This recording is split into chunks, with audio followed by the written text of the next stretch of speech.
కూడా అంత తేలిక కాదు. ఇప్పుడు వ్యవసాయ చట్టాలు దేశ దీర్ఘ ప్రయోజనాలకు అవసరం, కానీ వెనకబడాల్సి వచ్చింది.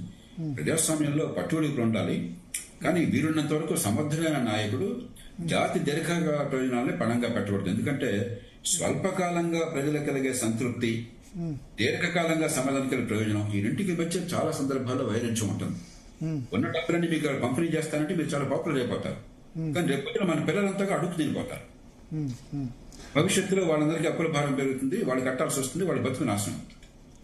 కాబట్టి సమన్వయం పాటించాలి. ఇప్పుడు జాతీయ స్థాయిలో మీరు చూడండి, లేకపోతే కొన్ని రాష్ట్రాల్లో చూడండి, చాలా సమర్థంగా ఆర్థిక కన్సెషన్ పాటిస్తున్నారు. అటు సంక్షేమాన్ని ఇస్తున్నారు, ప్రజలను ఆకట్టుకుంటున్నారు, కానీ అది సంక్షేమ పరిపాలన కాకుండా బటన్ నొక్కితే సంక్షేమ బంధంగా నాకేం పని లేకుండా జాతీయ రహదారులు కావచ్చు, మూల పెట్టుబడులు కావచ్చు, ఆర్థిక అభివృద్ధికి ఓతం కావచ్చు పనిచేస్తున్నాం. అక్కడ కఠినంగా ఉండాలి. ఆ రెంటిని బ్యాలెన్స్ చేస్తూనే కఠినంగా నిలబడాలి, లేకపోతే దేశం సర్వనాశనం అవుతుంది. కొన్ని విషయాల్లో, రాజకీయ విషయాల్లో పట్టుబడి ఉండాలి, ప్రతిష్టకు పోకుండా అది నడవాలి, దేశం నడవాలి కదా. ఇప్పుడు ఇవాళ దేశంలో మౌలికమైన సమస్యలు ఉన్నాయి. ట్రంప్ వచ్చి వాళ్ళ ఫార్మా మీద 200% దాకా పెడుతున్నా అంటున్నాడు. ఇరాన్ యుద్ధంలో వెనక ముందు ఎంతకాలం గందరగోళం ఉంటుందో, ఎప్పుడు ఎనర్జీ ఆగిపోతుందో, ఈ రెట్లు పెరిగిపోతే దేశం అల్లకల్లోకం అవుతుంది. ఎన్నో సమస్యలు ఉన్నాయి. ఈ సమస్యల మధ్య ఇలాంటి గృహ చిత్రాన్ని మనం పెరగనివ్వకూడదు, ప్రతిష్టకు పోకూడదు. తొందరగా దీన్ని సమస్య పోయేట్టు చేసి దీర్ఘకాలిక సమస్యల పరిష్కారంలోకి వెళ్లి విద్యలోనే అసలు విద్య అధ్వానంగా ఉంది. ఇవన్నీ పైపైన సమస్యలు, ఇవన్నీ కూడా లోపల భయంకరమైన క్యాన్సర్ అంటే బయట వచ్చిన పుండు చూసి మనం దానికి బ్యాండేడ్ వేయాలన్నా మలాం పోయాలన్నా అనుకుంటున్నాం. ఈ పరీక్షలు కావచ్చు, నీట్ పరీక్షలు కావచ్చు, మరొకటి, ఇవన్నీ కూడా బ్యాండేడ్లు, మలాం. నిజమైన సమస్య విద్యలో ప్రమాణాలు భయంకరంగా క్షీణించిపోయినాయి. 10వ తరగతి పూర్తయితే 95% పాస్ అయినా కూడా 15% మందికే పనికొచ్చే చదువు అందుతోంది. మిగతా వాళ్ళకి వాళ్ళు ఏ పాపం లేకుండా, ఏ తప్పు లేకుండా అసలు విద్య అందట్లేదు, పునాదులు లేవు. ఆ తర్వాత ఏ అంశం పెడితే ఏంటి, ఈ నీట్ పెడితే ఏంటి.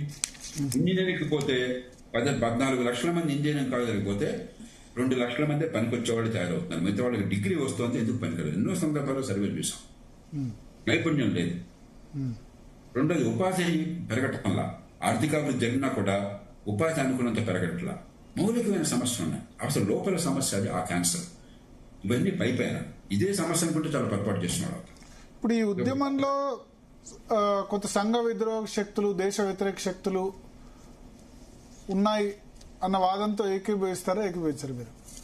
నేను దాన్ని పెద్దగా పట్టించుకోను. ఎందుకంటే ఊళ్ళో జాతర జరిగితే కూడా 100 మంది మంచి వాళ్ళ భక్తులు ఉన్నట్టు ఒకటి దొంగలు ఉండొచ్చు.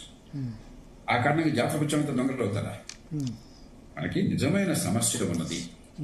సమాజంలో కీలకమైన సమస్యకు, సంక్షోభానికో యువత అర్థం పడుతున్నారు. ఆర్తి ఉన్నది. దాన్ని పరిష్కరించుకుంటుందని వాళ్ళని బదనం చేద్దాము, వాళ్ళ ప్రతిష్ఠితులు జరుద్దాం అనేది పరిష్కారానికి దారితీయాలి. ఓకే. సో ఇప్పుడు సిజేపీ సంబంధించి వాళ్ళ నెక్స్ట్ పొలిటికల్ గా కూడా మూవ్ కావచ్చు. జంజీ దానికి ఒక స్పేస్ ఉందా? జంజీ దాన్ని ట్రెడిషనల్ రాజకీయ పార్టీలు పట్టించుకోవట్లేదా? కాంగ్రెస్, బీజేపీ ఇవన్నీ కూడా వాళ్ళ ఆకాంక్షలు నెరవేర్చట్లేదా?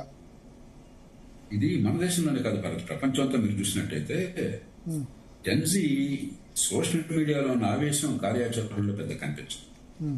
ఓటింగ్కి వెళ్ళదు. మీరు రాజకీయ పార్టీ ఒకటి పట్టించుకుంటే మీ ఓటు ఖాయంగా వేస్తే. రెండోది, జెన్జీ కొంచెం వాలటిలిటీ ఎక్కువ. అంటే ఉద్రేకపూరితంగా పెద్దగా లోతుగా ఆలోచించకుండా ఆవేశపూరితంగా ఓటేస్తారు. అందుకని 18 ఏళ్లకి ప్రపంచం అంతా 21 నుంచి 18 గడిపోయింది ఓటింగ్కి. కానీ చాలా దేశాల్లో దానివల్ల రాజకీయ స్థితి పెరిగిపోయిందని కొంతమంది సందేహం వ్యక్తపరుస్తున్నారు. ఎందుకంటే చిన్న వయసులో నిర్ణయాల ప్రభావం ఏంటి? ఇవాళ కోపంతోనో ఆవేశంతోనో ఓటేస్తే రేపొద్దున ఏం జరుగుతుంది, 5 ఏళ్లకేం జరుగుతుందంత ఆలోచించేటువంటి మరి ఓటర్కి ఆ వివేచన లేకపోతే మన ఎవరైతే మన కళ్ళు పడుచుకుంటాం. ఈ 2 కారణాలుగా జెన్జీకి ప్రజల్ని సమీకరించే ప్రభావం ముఖ్యంగా సోషల్ మీడియా యుగంలో ఉంది, కానీ రాజకీయంగా జెన్జీ ప్రభావం అంత కనిపించట్లా. ఓకే ఓకే ఓకే సో ఇప్పుడు ఈ కొద్దిసేపటి క్రితం ఒక ఇంపార్టెంట్ న్యూస్ సార్. 96 మందిని టర్మినేట్ చేసింది ఎన్టీఏ. నేషనల్ టెస్టింగ్ ఏజెన్సీలో పనిచేస్తున్న వాళ్ళని అంటే సర్వీస్ నుంచి డిస్మిస్ చేశారని అనుకోవచ్చు. ప్రభుత్వం ఫాస్ట్ ట్రాక్ కోర్ట్ అని చెప్పింది. ఆ తర్వాత ఎడ్యుకేషన్ సెక్రటరీని మార్చారు, ఆ ఉద్యోగుల్ని తీసేశారు దానిలో పనిచేస్తున్న వాళ్ళని. ఇప్పుడు చేయవలసింది వెరీ గుడ్. ఇప్పుడు వాళ్ళు కనుక నిజంగా తప్పు చేసినట్టయితే, నిర్లక్ష్యానికి పాల్పడ్డో లేకపోతే దీనిలో మిలాఖత్ అయి కుట్ర పన్నం లేకపోతే అవినీతి పాల్పడినట్టయితే ఉద్యోగాలు పీకెట్టడం సరే. ఎందుకంటే రాజ్యాంగంలో ఓ పక్కన ఉద్యోగులకు భద్రత ఉన్నా కూడా అసాధారణ పరిస్థితుల్లో ప్రజా ప్రయోజనం కోసం వాళ్ళని ఇంటికి పంపించే అధికారం ప్రభుత్వానికి ఉన్నది. 311, 332 అధికారం ప్రకారం సుప్రీంకోర్టు కూడా అంగీకరించింది. దాన్ని నేను నా ఫిర్యాదు ఏంటంటే దానికి కావాల్సినంత ప్రయోగించట్ల ప్రభుత్వాలు నిర్దాక్షిణ్యంగా అవినీతి పరిణితుల అసమర్థుల్ని నిర్దాక్షిణ్యంగా ఇంటికి పంపించే అధికారం ఉంది. సుప్రీంకోర్టు ఒప్పుకుంటున్నది. అయినా కూడా మనందరికి ఉద్యోగులు అంటే ప్రేమ, ఉద్యోగుల హక్కుల మీద ప్రేమ. అదే వాడు జీతం తీసుకుంటున్నాడు, మార్కెట్ కంటే 5 రెట్లు జీతం తీసుకున్నాడు, అధికారం తరాయిస్తున్నాడు, వాడి వల్ల ఆ సమస్యలు వస్తున్నాయి. అక్కడ ప్రేమ ఉండక్కర్లా, మంచివాడిని ప్రేమిద్దాం, గౌరవిద్దాం, దుర్మార్గాన్ని ఇంటికి పంపిద్దాం. కాబట్టి అది చేస్తే చాలా మంచిది. ఇది ఒక్క చోటే కాదు, అన్ని రంగాల్లో, రాష్ట్రాల్లో కానీ జాతీయ స్థాయిలో కానీ ఒకసారి ఉద్యోగం వచ్చాక తప్పు చేస్తే ఇంటికి వెళ్తానన్న భయాన్ని కలిగించడం చాలా అవసరం దేశానికి. ఓకే ఓకే, అంటే అకౌంటబిలిటీ ఉండాలి. సర్వీ ఒక్కసారి సర్వీస్ లో జాయిన్ అయితే 60 ఏళ్ల వరకు ఎంత పెద్ద తప్పు చేసినా ఏమి కాదన్న ధోరణి పోవాలి. ఈ దేశంలో నిజమైన అకౌంటబిలిటీ లేనిది పరిపాలనా యంత్రాంగానికి, రాజకీయ నాయకులకు కాదు. ఎంత బడా రాజకీయ నాయకుడైనా కూడా పార్లమెంట్ లో తిడుతున్నారు, వ్యతిరేకిస్తున్నారు, పత్రికల్లో తిడుతున్నారు, మళ్ళాంటి వాళ్ళు విమర్శిస్తున్నాం, ఎలక్షన్ లో భయపడిపోతున్నారు. మనం ముందుకు రావాలంటే ఉద్యోగం ఏం భయం ఉందండి?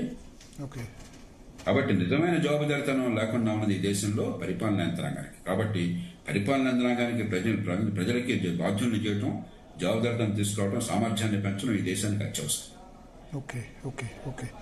సో కాంగ్రెస్ పార్టీకి రావాల్సిన మైలేజ్ అంటే ప్రతిపక్షంగా సిజేపీ వైపు ఎందుకు యూత్ గ్యాదర్ అవుతున్నారు అనుకుంటారు?